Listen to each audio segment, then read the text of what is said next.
Assalamualaikum, selamat pagi anak-anak. Selamat bertemu kembali dengan pelajaran IPA bersama Ibu Sri Rahayu. Pada kesempatan ini kita akan membahas tentang alat pencernaan pada hewan. Materi ini merupakan materi muatan pelajaran IPA kelas 5 semester 1. Anak-anak siap? Kita mulai bersama-sama. Kompetensi dasar yang ingin dicapai adalah agar kalian bisa menjelaskan organ pencernaan dan fungsinya pada hewan maupun manusia, serta cara menjaga kesehatan organ pencernaan manusia. Nah, di materi kali ini kita khusus akan membahas tentang organ pencernaan pada hewan. Kita mulai dari organ pencernaan pada cacing. Nah, anak-anak, cacing itu makan apa ya? Ya, benar. Cacing memakan sisa-sisa bahan organik yang telah membusuk, misalnya daun yang busuk, ranting yang busuk, kayu yang busuk, hewan yang mati kemudian busuk, dan sebagainya. Nah, cacing mengambil makanan melalui mulut. Makanan masuk ke dalam mulut, kemudian akan didorong ke kerongkongan. Dari kerongkongan akan didorong ke tembolok. Nah, di tembolok ini makanan disimpan sementara sebelum didorong menuju ke empedal untuk dilakukan pencernaan secara mekanik. Jadi, di empedal pencernaan diremas-remas oleh dinding empedal. Karena dengan cara diremas, maka di sini pencernaannya secara mekanik. Dari empedal, makanan akan didorong menuju ke usus untuk dilakukan pencernaan secara kimia dengan menggunakan bantuan berbagai macam enzim. Nah, setelah pencernaannya menghasilkan zat makanan yang halus, kemudian sari makanan akan diserap. Nah, sisanya makanan yang tidak bisa diserap itu akan dibuang melalui lubang anus. Nah, anak-anak, begitulah caranya cacing mencerna makanannya. Kita akan lanjut organ pencernaan pada belalang. Kalian tahu anak-anak, belalang makanannya apa? Ya, belalang makan daun. Daun yang dimakan belalang akan masuk melalui mulut, kemudian didorong melalui kerongkongan, dan sampailah di tembolok. Seperti halnya pada cacing, tembolok itu berfungsi untuk menyimpan makanan sementara. Kemudian dari tembolok makanan akan didorong ke empedal. Di empedal inilah dilakukan pencernaan secara mekanik. Dari empedal, makanan akan didorong ke lambung. Di lambung, pencernaan dilanjutkan secara kimiawi dengan bantuan berbagai macam enzim. Selanjutnya, makanan akan didorong ke usus untuk dilakukan penyerapan sari makanannya. Namun sebelumnya, dilanjutkan dulu pencernaan kimiawinya. Nah, setelah diserap sari makanannya, sari makanan akan diedarkan ke seluruh tubuh belalang. Sisanya akan dibuang melalui lubang anus. Oke, baik anak-anak, sekarang kita lanjutkan pembahasan tentang organ pencernaan pada sapi. Oh ya anak-anak, sapi makanannya apa ya? Ya benar, sapi makan rumput atau dedaunan.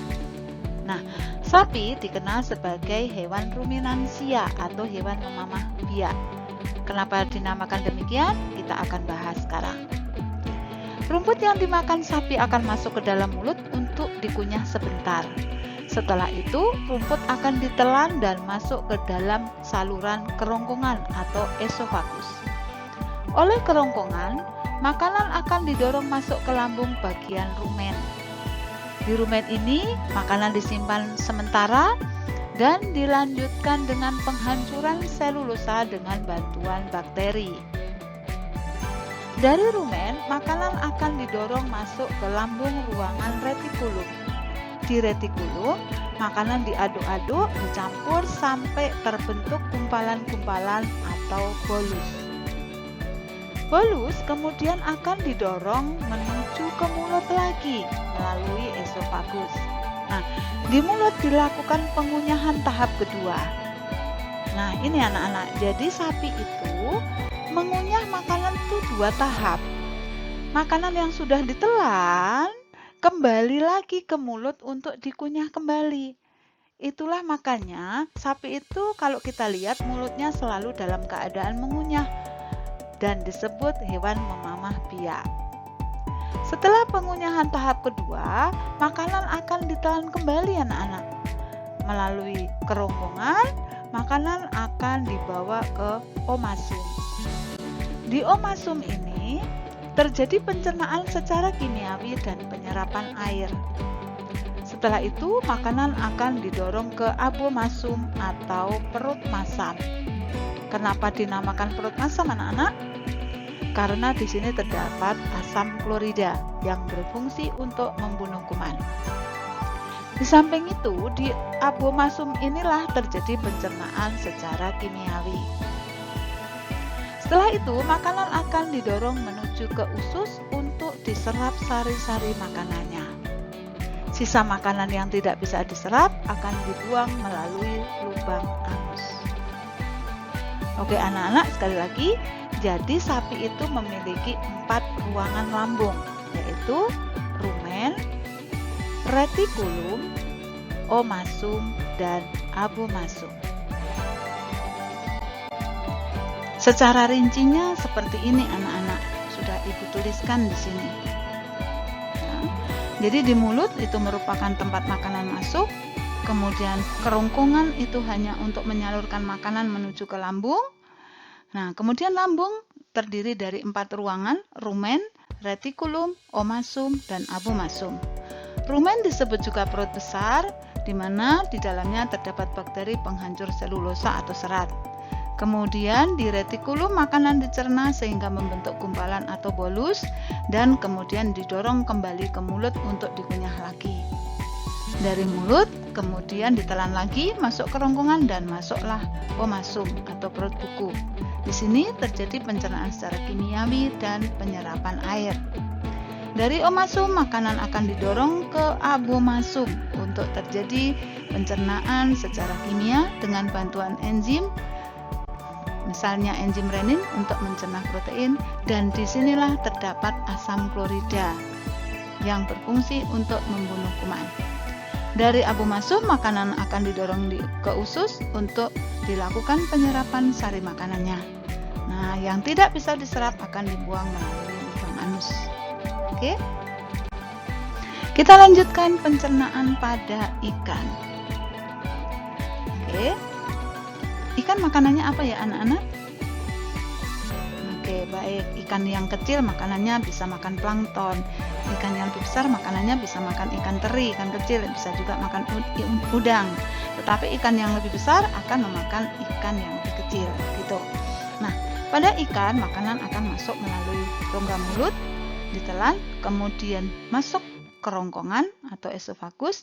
Dari kerongkongan makanan akan didorong ke lambung untuk terjadi pencernaan kimiawi. Dari lambung makanan akan didorong ke usus untuk diserap sari-sari makanannya. Nah, zat makanan yang tidak bisa diserap akan dibuang melalui lubang anus. Lubang anusnya di sini, di perut bagian belakang. Oke, itu pencernaan pada ikan. Kita lanjutkan pencernaan pada katak. Apa makanannya katak anak-anak? Ya, bisa ya, nyamuk atau serangga. Oke, nyamuk atau serangga akan ditangkap menggunakan lidahnya yang panjang ya, kemudian masuk ke dalam mulut dan ditelan menuju kerongkongan. Dari kerongkongan akan didorong masuk ke lambung untuk dilakukan pencernaan secara mekanik dan kimiawi. Dari lambung, makanan akan didorong ke usus. Di usus ini terjadi pencernaan kimiawi dan dilanjutkan penyerapan sari-sari makanan.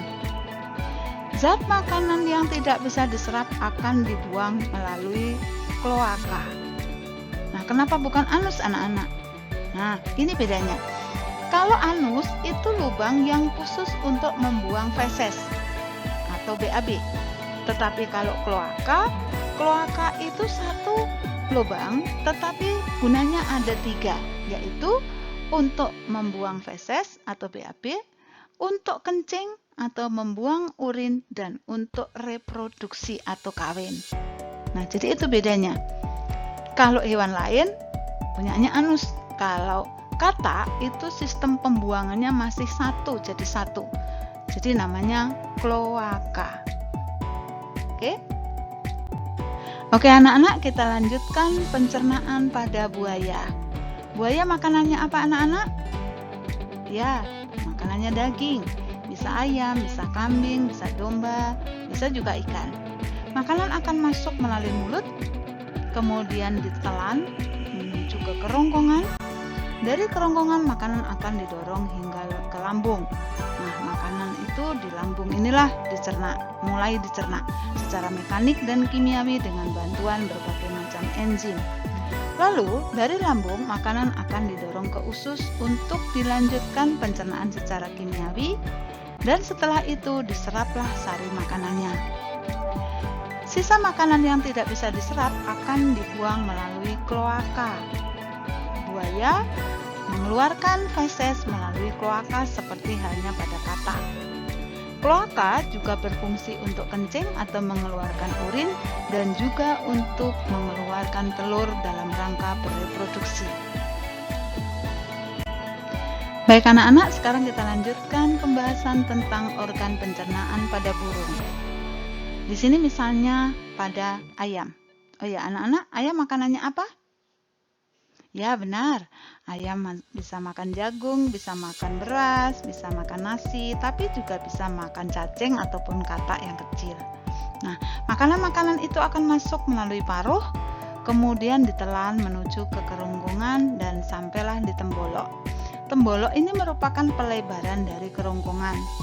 Di tembolok, makanan disimpan sementara sebelum didorong ke lambung untuk dicerna secara mekanik dan kimiawi, serta didorong ke empedal atau ampela. Nah, di empedal itu makanan dicerna secara mekanik dengan menggunakan dinding empedal yang ototnya sangat kuat. Setelah dilakukan pencernaan secara mekanik dari empedal, makanan akan didorong menuju ke usus halus. Di usus halus terjadi pencernaan secara kimiawi serta penyerapan sari-sari makanan. Sisa makanan yang tidak bisa diserap akan didorong ke usus besar dan kemudian dikeluarkan melalui kloaka. Kloaka berfungsi untuk mengeluarkan feses, tapi juga berfungsi untuk kencing atau mengeluarkan urin, berfungsi juga untuk bereproduksi. Kalau pada ayam betina, kloaka juga berfungsi untuk mengeluarkan telur anak-anak. Oke, sampai di sini anak-anak pembahasan kita tentang pencernaan pada hewan. Terima kasih atas perhatiannya. Semoga sukses anak-anak hebat. Sampai bertemu kembali pada materi berikutnya. Assalamualaikum. See you next time.